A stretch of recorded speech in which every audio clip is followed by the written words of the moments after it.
Welcome back, guys. Today is going to be an absolute banger. We have, as you can see, the JACKEDLETE Health and Performance System. It is December 9th as I'm filming this right now. Guys, we do not have that much longer until the new year, 2026. So what better way to start than to give you guys the full training blueprint so that you guys can start your year on the right foot.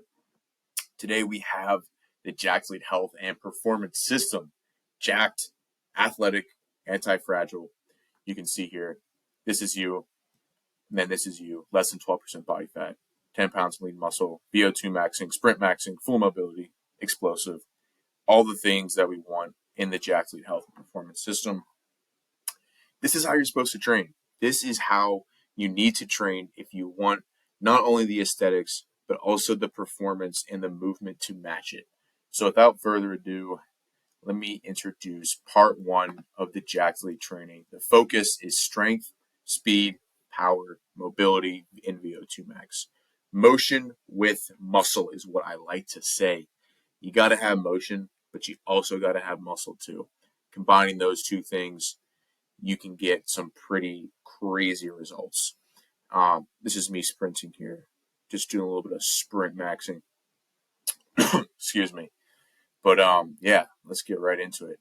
First thing I want to go over is the force velocity curve. You guys have to understand this force velocity curve. You can see here we have force on the y-axis and then velocity here on the x-axis. Now, most of you guys only know about training here, maximal strength. Just lifting as hard as you can, as slow as you can, high force, low velocity. But what we need to do is train along all parts of this curve. So we have maximal strength, but we also have power here.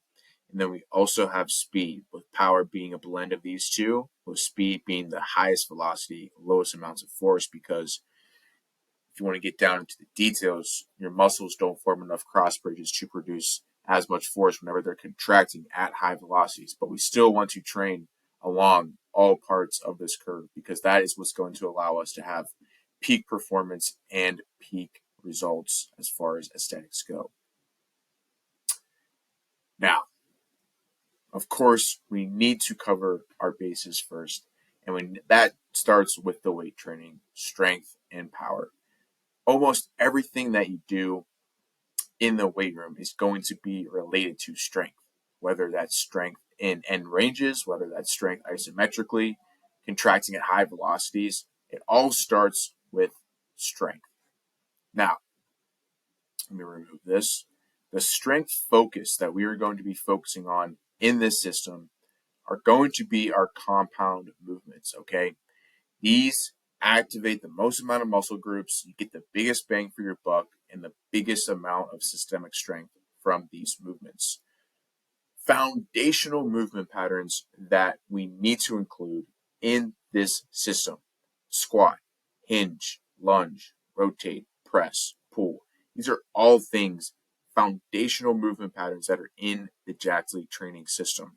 Because when you break down everything that you do, it is a combination of one or more of these different patterns, right? Whether you are throwing a punch, whether you're tackling someone, whether you're dodging, rolling, grappling, these are the things that are going to be involved whenever you do those different movements. Moving on to power training. So we have our strength training here. So going back up to this curve, we have high force, low velocity. Moving on to power training. So now we're in this section here. So we have higher velocities, lower amounts of force, but we're still moving heavy things fast, or not as heavy things, even faster. And that can be our body weight, a med ball, as you can see here in a minute. So power training, we have velocity or ballistic style movements with plyos. I broke this up into two different sections here. We have upper power. So we have our push press, Smith machine bench throws, med ball slams, plyo push-ups, plyo pull-ups, and rotational slams. These are all things that are going to be done at high velocities. You are accelerating through this movement. and creating some freaking explosive power. Moving on to our lower power and reactive strength here, we have box jumps, hurdle hops, Olympic lifts, clean variations, weighted jumps, and miscellaneous plyos like split jumps, skitter hops, etc. So if you'll notice here, an Olympic lift isn't the same as a hurdle hop. A hurdle hop is more reactive and you're more down here. It's higher velocity, lower amounts of force, but moving to more of an Olympic lifts where you're pushing some weight, but you're moving it fast at those clean variations, that's more in this power group here, right? Where there's gonna be some weight on that bar, but you're moving it fast. And then just miscellaneous plyos, split jumps, skitter hops, etc. Guys, I have my Instagram link down below. I have past YouTube videos. I do all of these things in my YouTube videos. Just look at them or just look them up yourself to know how to do these correctly. Unfortunately, I don't have enough time to go through the form cues on all of these or to show you, but you can find that out by yourself. All right, now going back here to our strength progression, okay?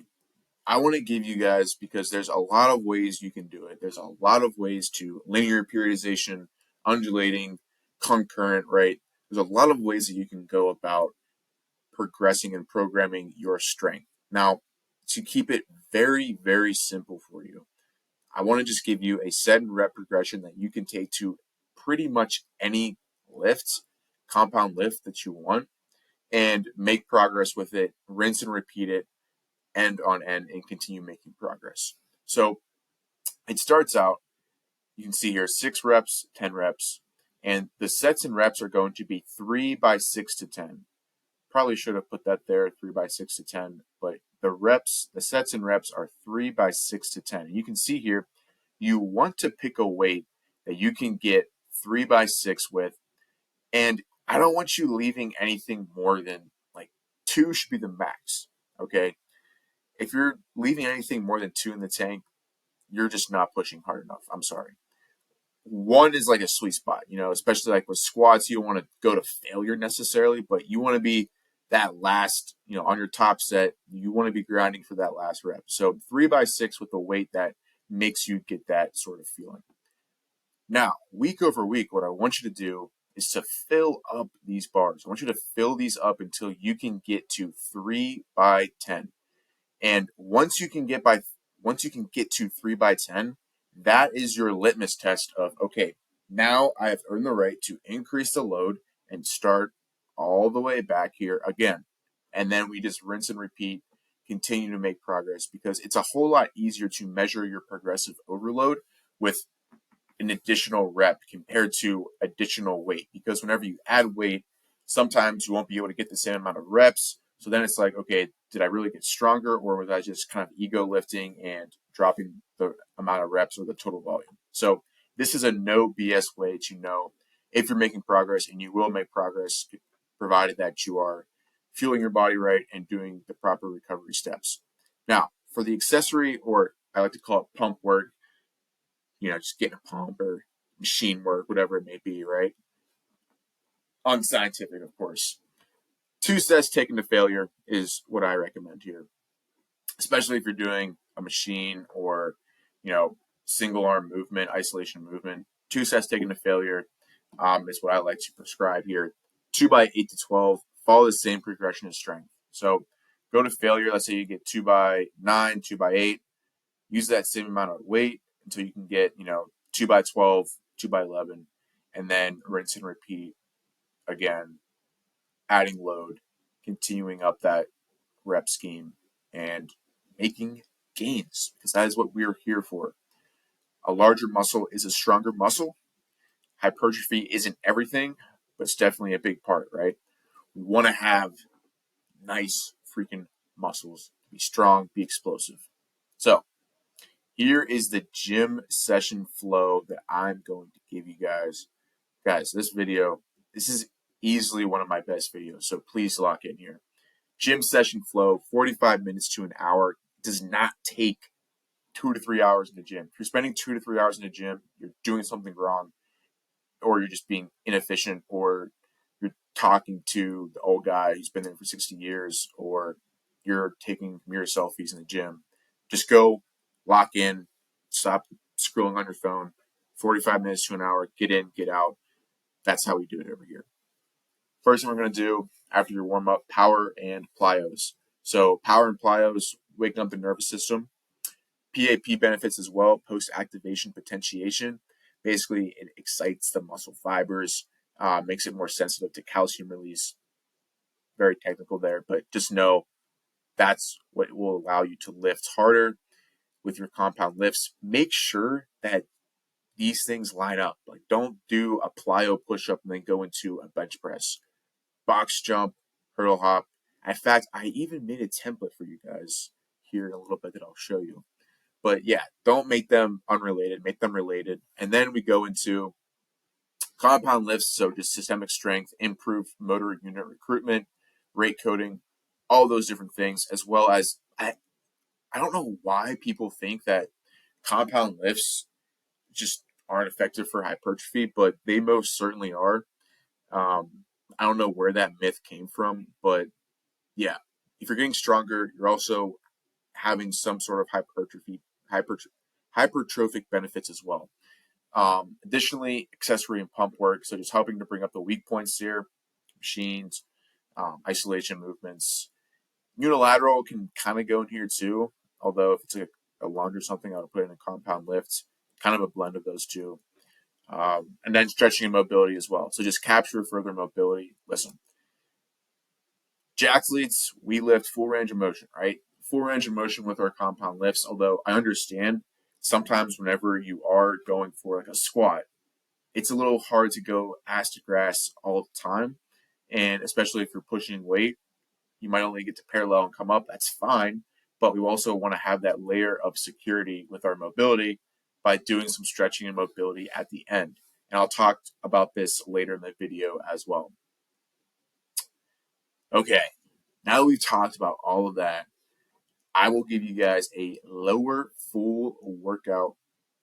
I should probably say full lower instead of lower full, but full lower workout example here, just to show you guys what I'm talking about.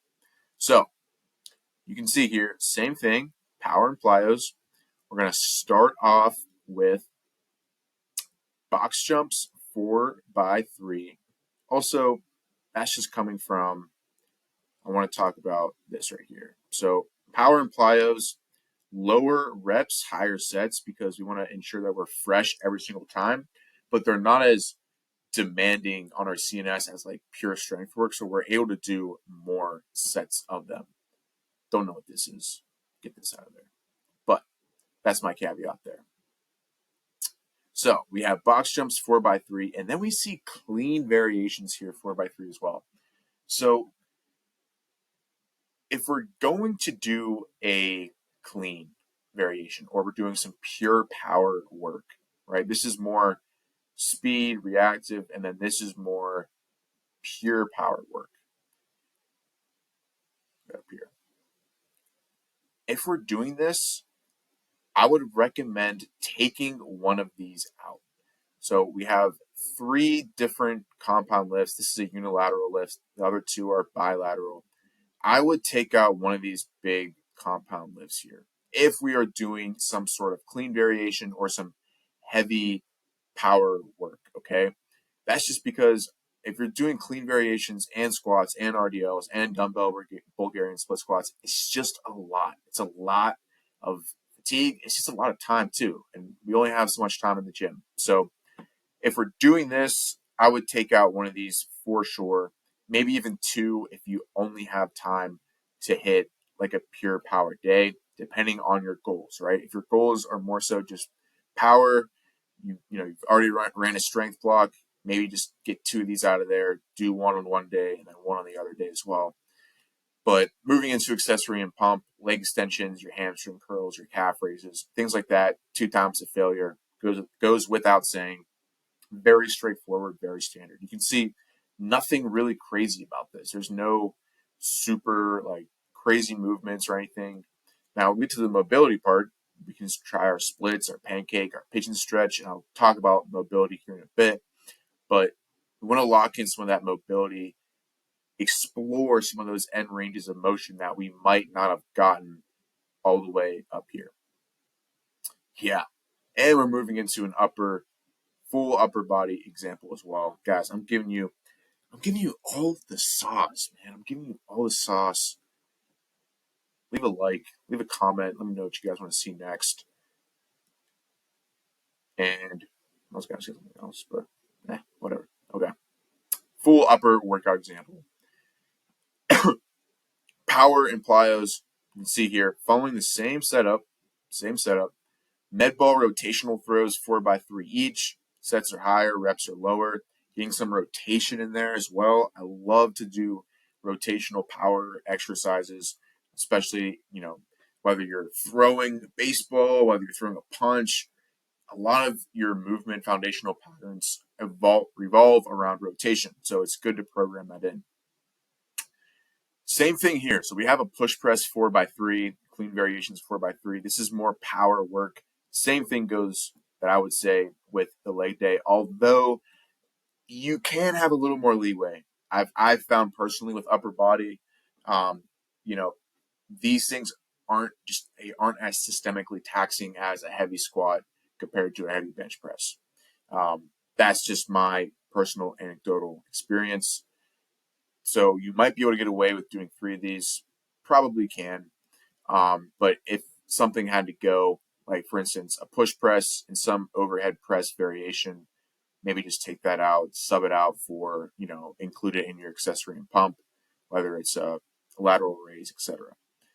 But you can see here, very similar setup to the lower day. Like I said, bench press 3x6 to 10, T-bar row, bent over row 3x6 to 10, overhead press 3x6 to 10, inverted row, getting some of that upper back, tricep pullover. I love these because look this up if you don't know what this is. But basically, you're all the way up here, and it's a great upper back stretch, and you get a full stretch in your triceps, pulling it up. I absolutely love it. And barbell curl, 2 times failure. And then stretching your mobility, dip isometric. So on a dip bar, you're basically just sinking into that range of motion that's comfortable for you. And then Cuban press, basically just externally rotating with dumbbells. Again, guys, it's all on my channel and my Instagram. So just look at that if you need help. Also, one thing I want to cover here as well is the gains physiology. I've had so many of you guys, you will ask me like, hey, I'm getting stronger in the gym, but I'm not getting bigger. And this is primarily why. Your first 0 to 8 weeks in the gym, especially if you're a beginner or you're taking some time off and you're coming back, are primarily going to be neural. That is because you have improved motor unit recruitment, increased firing frequency, which is rate coding, better intramuscular coordination, and also reduce neural inhibition here with these Golgi tendon organs. Basically, what that is, side note, is like these Golgi tendon organs, they will inhibit the muscle tension if it detects too much force on the muscle, too much strain. And then over time, what happens is this neural inhibition gets reduced. They don't send as strong of a signal to the brain, and you get to produce more force. That's pretty much what happens. Improved motor unit recruitment, basically just accessing more muscle fibers within your motor unit. And intramuscular coordination. Coordination is task specific. If you squat a whole bunch, you're going to get better at that squatting pattern. Simple enough, pretty straightforward. After the 8 weeks, that's whenever you start to see more muscle fiber hypertrophy, bigger cross-sectional area, more contractile proteins, increasing that. It's going to equal more force. A bigger muscle is a stronger muscle. More sarcomeres in parallel. Basically, you can see here, sarcoplasmic hypertrophy. You're just going to have more of these. And then myofibrillar, which is inside the sarcoplasm, you're going to have more of that, which is just a denser muscle in general.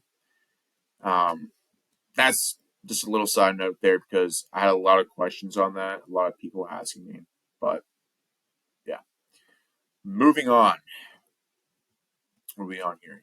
I have a ton of stuff to go through.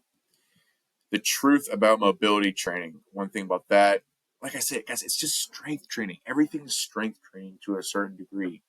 It's just strength training, full range of motion with lifting, JACKEDLETE mobility markers that you can train for, things like full splits, a bridge, a seated pancake, right?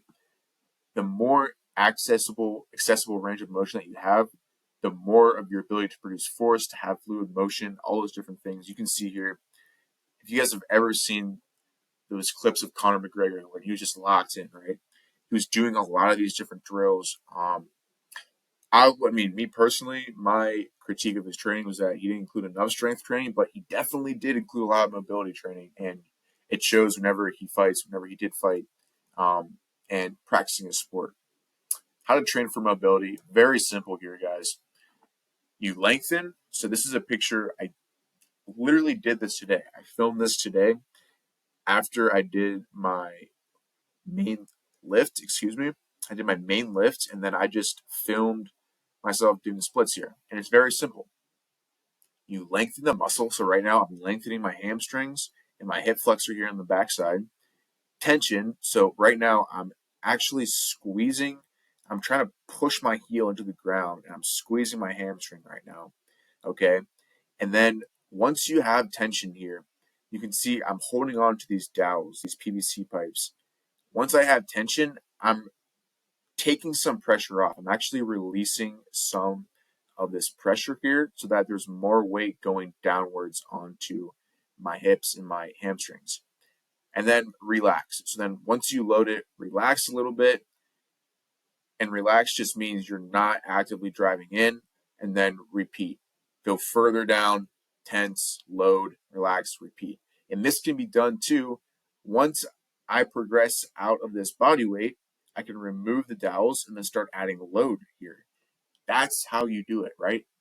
It's progressive overload, but we're just going for length, right? We're going for length and then load under length. Lengthen, tension, which is just your muscle fibers tensing, okay? Loading them, relaxing, access more range of motion, repeat. Not that hard. I see so many gurus online try to complicate this so much, and it does not need to be that way. Okay, moving into probably my favorite aspect of training, and that is sprint maxing. Guys, there is the best exercise, one exercise I would recommend, the king of all exercises, it is sprinting, okay? The metabolic benefits, the hormonal endocrine benefits of sprinting, they're insane. Although it's acute with the spike in growth hormone, testosterone, it's still so substantial. And if you just look at the physiques of sprinters, form follows function. They're lean, they're shredded, they're muscular. And there's a reason why. It's because they do the thing, which is sprinting, which is highly explosive, high velocities, a lot of stretching and shortening of muscle fibers. And that's exactly why it is so freaking good for you. So I know if you're watching this, you might not have sprinted in a while. You might be older. We're working our corporate jobs, whatever it may be. So the progression I want to give to you so that you know the roadmap to going from walking to acceleration, full-on sprinting is this. Walking, everyone knows what walking is, to jogging, and then the bridge here is skipping. Skipping is your bridge from you're just the average Joe to now you're a JACKEDLETE and we're turning up. And that's because it's a lot of rhythm, timing, coordination. We're bouncing now. We're getting some of that athletic movement back into our bodies. Once we are good with skipping, then we're going to go into tempo runs. Tempo runs, it's not jogging. It's like a one step above jogging, 70%, 80%. After we go through tempo runs, after we have secured that level of ability, then we go into our max velocity buildups, okay? So a max velocity, a buildup is, think about it like we're building up our speed, whether it's 10, 20 yards, all the way up to 40 yards, right? We're building up that speed, boom, boom, boom. And then we hit our max velocity. We hold it for whatever, 10 to even 30 yards sometimes. And then we dribble out, reaching that max velocity, tapering out, doing it safely. And then once we can do that, then we can start going from 0 to 100 as fast as we can. 10-yard accelerations, 20, 30, 40, things like that. That's the ultimate peak level of speed training. Excuse me. One thing to note too here, volume is low, rest intervals are high to ensure max speed every time. Okay. This goes also to not necessarily the volume part, but the rest intervals. When you're lifting, 3 minutes in between heavy sets, um, that should be standard. Allow yourself to recover and go hard again the next time. Especially here, now that we're talking about sprint training, where we're teeing it high and we're letting it fly here, guys. We need to have ample recovery to replenish our ATP, making sure that our muscles are ready to go again and fire. So make sure that volume is low, rest intervals are high to ensure max speed every time. Boom, boom, boom, boom. All right. And now we have our sprint session flow. I want to give to you guys here. So here we just have a simple sprint session flow for you guys to follow. Starting off with dynamic mobility, activate muscles, get loose, things like a world's greatest stretch, right? Whether it's hip switches, whether, it's scorpions, all those different things. I have a video too pulled up, excuse me, not pulled up, in my, catalog, whatever it is, previous videos of me warming up for sprinting. Follow that, do that, skips and bounds. Basically here we're working on rhythm, timing, coordination, force absorption, and production, okay? Skipping, bounding, so we have our A skips, B skips, C skips, bounding, so bounding for distance. We have power skips, just going for height. All those things help train our body to absorb and produce force, working that stretch shortening cycle, working on our rhythm, our timing. A lot of it, it's an art. Sprinting is an art, man. You have to get that timing and that coordination down, get some motion, get some swag a little bit to you, right? Making sure we lock in all of those different aspects.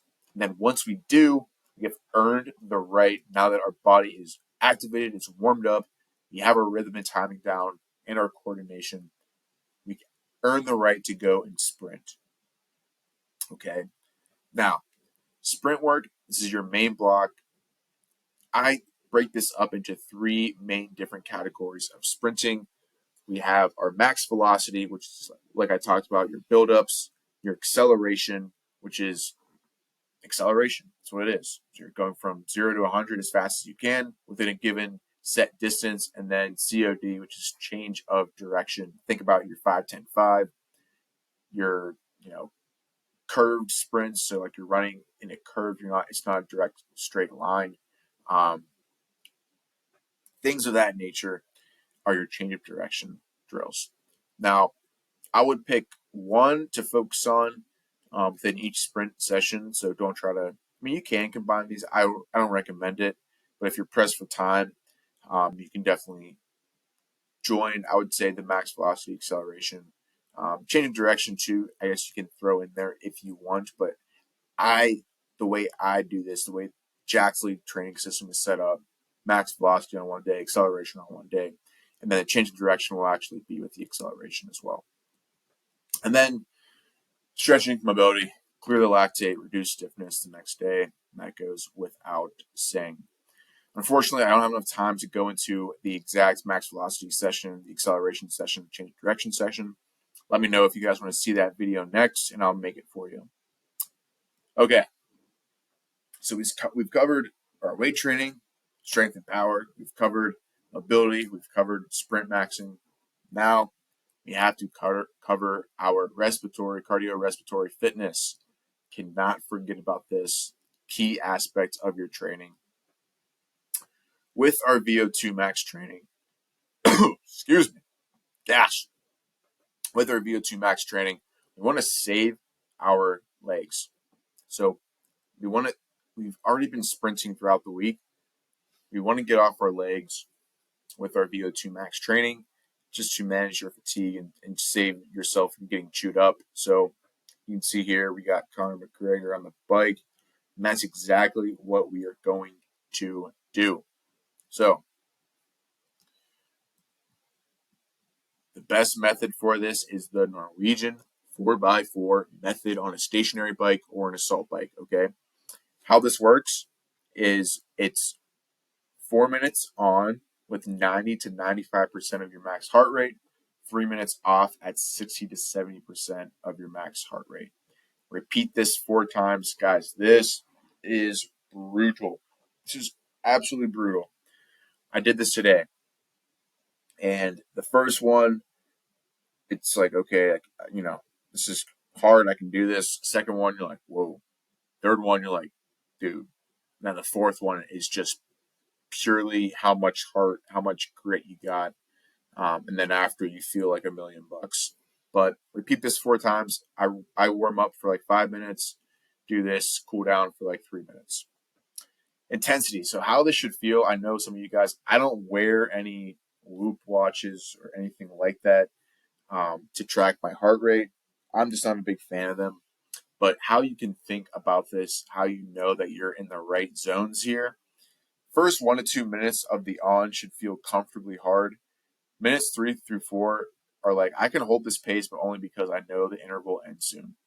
You should finish each 4-minute rep gassed, but not destroyed. So you're not absolutely destroyed, but you are gassed. It's like every rest interval is just a little too short. Every rest interval it goes by a little too fast. Every on interval is just a little too long. That's how I like to think of it. Can't hold a conversation. It's hard on those on intervals, but you can sustain it for 4 minutes. All right. Moving on to the high-low model. How do we integrate all of this into a single training week? How do we integrate all this into a single training week? So the high-low model is a training split based on central nervous system demand to manage fatigue and ensure optimal performance, right? This isn't a body part split because we're going to be combining different aspects, right? We have our VO2 max, which is our cardiorespiratory fitness. We have speed training, right? We have mobility, we have power, we have strength. All of those different things we need to focus on within our week. So, how do we do this? High-low model is what we're going to do. You can see here it's very simple, right? We're just oscillating between our high-low, high-low, high-low throughout the week. I split this up into 2 different categories. You can split this up even further into like high, medium, low, but to make things very easy for us, I will just split it up into 1 or 2 groups. High CNS activities, very neurally demanding, centrally demanding activities, taxing on your CNS, sprinting, jumps, plyos, lower body strength work, and VO2 max, high cardiovascular strain here. And then our lower CNS activities, which is our upper strength or our pump work, zone 2 cardio, mobility, and then isometrics as well. These things, so low CNS, not very demanding, relatively, right? I know upper strength, like that's still demanding, but relatively compared to this stuff. And then this is higher CNS as well. So with that, I want to touch on one thing as well that is vitally important to getting a JACKEDLETE physique and having proper performance here. If you want to have superior performance, if you want to have a great physique and just look the part and move like it, you have to practice a sport. You have to. You have to practice something, okay? Something that has high movement variability, okay? So when I say high movement variability, think of like a mixed martial artist, right? They are grappling, they are striking, all of those different things have a high amount of movement variability. So you're putting your body in places that you don't access throughout the day whenever you're just sitting here at a computer, at your desk, in your cubicle, or you're at home on the couch. Or you're lifting, right? Even whenever you're lifting, it's a very two-dimensional sort of ideal there. But with a sport, you get high amounts of movement variability, full body coordination. So you're coordinating your body, whether it's throwing a punch, whether it's hitting a tennis ball, whether it's snowboarding down a mountain.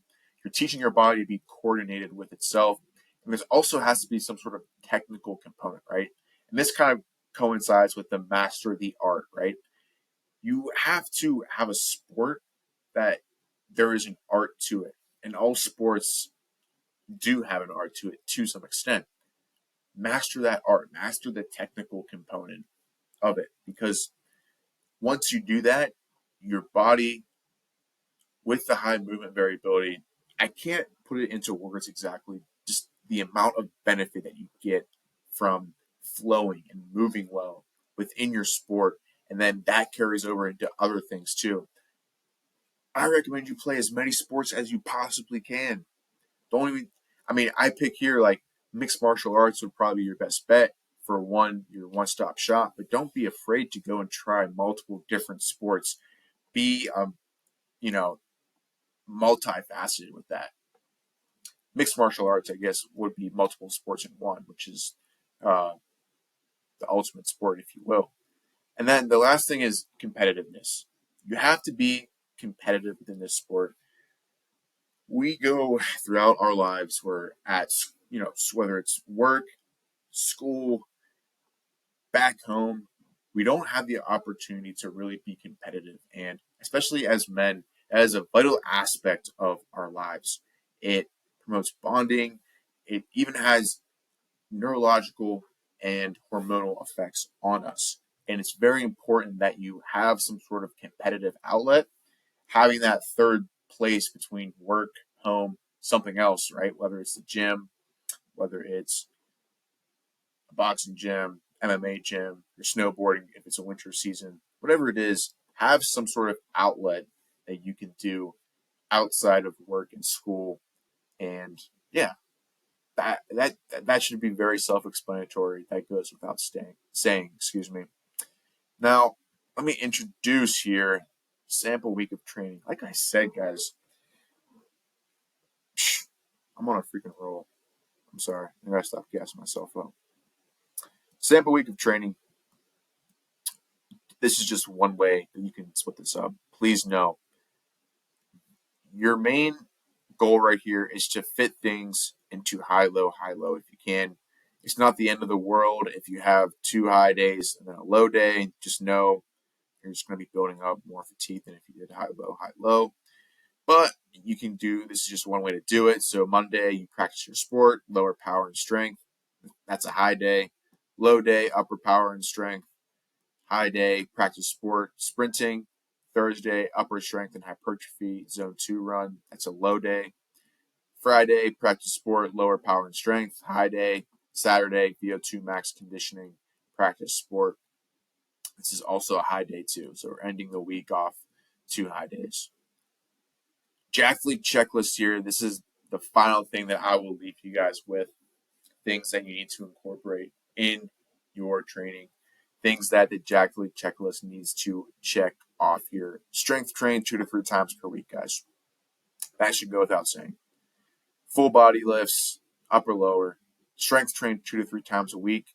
Follow the template that I gave you up here with how to structure it. Okay? Do that. Do it. Do it now.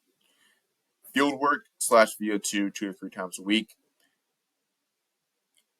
Not talked about enough benefit of doing field work or getting outside is just getting outside and being able to touch grass. We stay indoors way longer than we should. Okay? That's terrible for our mitochondrial health, our circadian rhythm. Okay?